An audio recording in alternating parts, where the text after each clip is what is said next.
आने वाले दिनों में क्या प्रशांत किशोर के साथ के पार्टी में जाएंगे?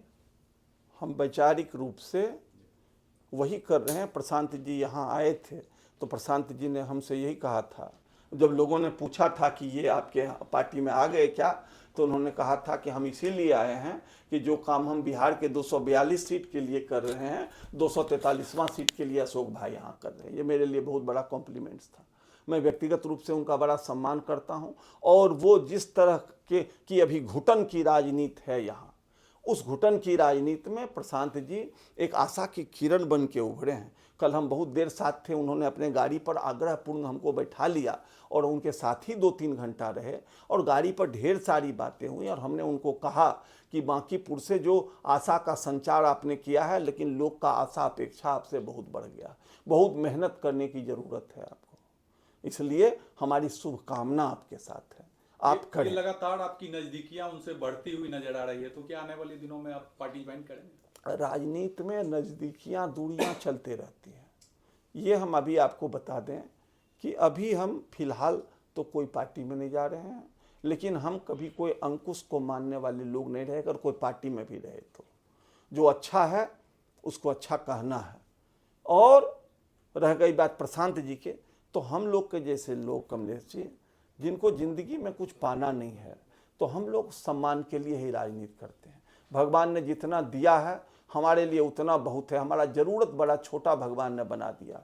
हम 2 रोटी सादा, हरा सब्जी खाते हैं और दाल, और ये हमारा गरीब जो लेबर है वो भी वही खाता है, और शाम में भी हम वही खाते हैं। और हमको चाह नहीं है कि हमको पटना बम्बई में बड़का मकान हो जाए और बड़का दौलत, तो जितना है उतना है। हम सुचिता के साथ, हम इन लोगों के जैसे लोग के साथ नहीं कि रोज घोटाला करना। शिक्षा घोटाला हुआ, कहाँ फाइल बंद हुआ कोई पता नहीं, बालू में क्या हुआ सब लोग जान रहे हैं, फंड का अलग जैसो ठेकेदारी।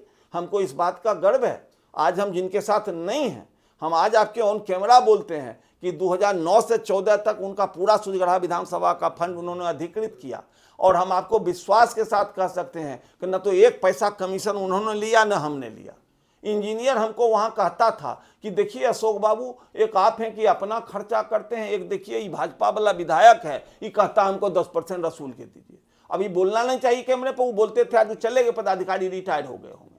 तो हमको पैसा के लिए हम राजनीति में नहीं आए हैं। और एक चीज़ और आपको हम बताते हैं, हमारा हर महीने का राजनीति में एक इन्वेस्टमेंट करना, हम जितना ही कमाते हैं उसमें हमारा बंधा हुआ है कि हमको इतना इन्वेस्टमेंट करना है राजनीति में, इसलिए कि हमारा सूर्यगढ़ा का राजनीति बेहतर हो। आज ऑफ द कैमरा आप भी स्वीकार करेंगे कि इतना बड़ा जिला, इतना बड़ा, अगर हम एक समाज की ही बात करें, ब्रह्मर्षि समाज की बात करें, ऐसे तो हम जात के राजनीति में यकीन नहीं रखते हैं। सर्वाधिक वोटर वाला जिला यही जिला है पूरे बिहार में। ये दो ही विधानसभा है, लेकिन आज 5 गो आपको उभरता हुआ नेता नहीं दिखेगा जिससे आप आशा करें कि कल हमारा लोकसभा विधानसभा में जाकर प्रतिनिधित्व करेगा। ये दारिद्र, ये पंडित काजी आनंद शर्मा, गीता बाबू, कपिल देव बाबू की भूमि जो है, राजश्री बाबू की भूमि से कभी ये नहीं, ललित विजय बाबू की भूमि, कभी ये सोचा नहीं गया था। ऐसा दारिद्र राजनीतिक हो गया। तो हम तो चाहते हैं कि वो चीज़ फिर हो जो काम हमसे नहीं हो सका, है ना। तो मेरे सीने में नहीं तो तेरे सीने में सही हो कहीं भी आग, लेकिन आग जलनी चाहिए। हम तो उस मिशन के साथ हैं। और प्रशांत जी, हमको लगता है कि हाल के समय में 2025 के विधानसभा चुनाव के बाद बिहार में जो एक पॉजिटिव अगर कुछ जैसों की घटना हुआ है तो वो प्रशांत जी का बांकीपुर का जीत है। और हम गए थे 4 दिन वहाँ प्रचार में, हमने देखा था कि हर वर्ग, हमने उसी समय प्रशांत जी को 26 तारीख को बोल दिया था कि चुनाव आप जीत जाइएगा। हर वर्ग के लोग अब तक कैमरा हमसे कहते थे कि नहीं, अब नहीं, हम सब कुछ भूल के इन्हीं को वोट करें। तो इसलिए आने वाले समय में भविष्य को किसने देखा है, लेकिन हाँ, आज हम आरसीपी बाबू को भी मानते हैं। हमने उनको कहा था कि आप बिहार की राजनीति में, सर आपके पक्ष में उम्र भी है, अनुभव भी है, सब कुछ है, संगठन का भी आपको अनुभव है, आप भूमिका निभाइए।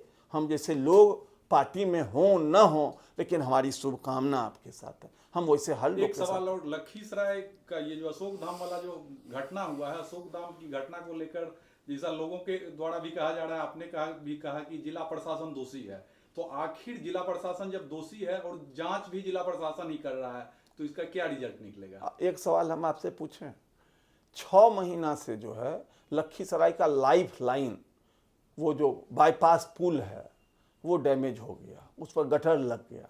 कितनी परेशानी है, दिन भर ट्रक दोनों तरफ जाम होता है। हम सूर्यगढ़ा वालों के लिए आना हो गया, आज तक उसके जांच के बारे में या रिपोर्ट के बारे में या मरम्मती के बारे में कोई सवाल हुआ क्या?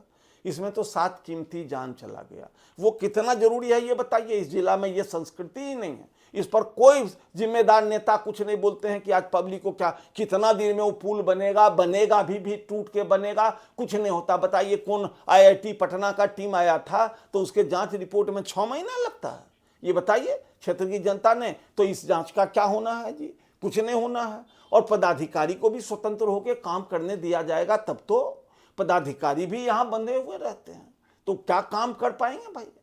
अगर वैसा होता तो शायद हमको ये दुर्दिन नहीं देखना पड़ता कि 7 गो कीमती जान चला जाता। आप देखिए वहाँ किस तरीके से हमारे यहाँ खर्रा का कौन मोहन यादव थे, उनकी माताजी चली गई थी, रो रहा था भोकाड़ पार के, लेकिन उससे कोई मतलब नहीं है। नेता अपने ही चुनाव हारते हैं तो भोकाड़ पार के रोने लगते हैं, लेकिन किसी का मर जाए माए तो उस पर कोई नहीं है। मुस्कुराते हुए पूजा। आप जरा देखिए तो जो आपका इंटरव्यू है, जितना बड़ा त्रासदी हो गया, वहां मुस्कुराहट का कहां सवाल था भैया? है आप हमको भी देखे, हम 2 गो चुनाव हारे, 3 नंबर पर रहे, लेकिन हम तो हारने के बाद भी मुस्कुराते रहे और अपने लोग को हम संबल दिलाते रहे। यहाँ के नेताजी बात बड़ा बड़ा करते हैं, चुनाव हारते हैं, भोकाड़ पार के रोते हैं। सब तो अपने लिए जीते, अपने लिए राजनीति करते हैं। अब तो पब्लिक का तो पहले भी भगवान मालिक था, आगे भी भगवान मालिक होगा।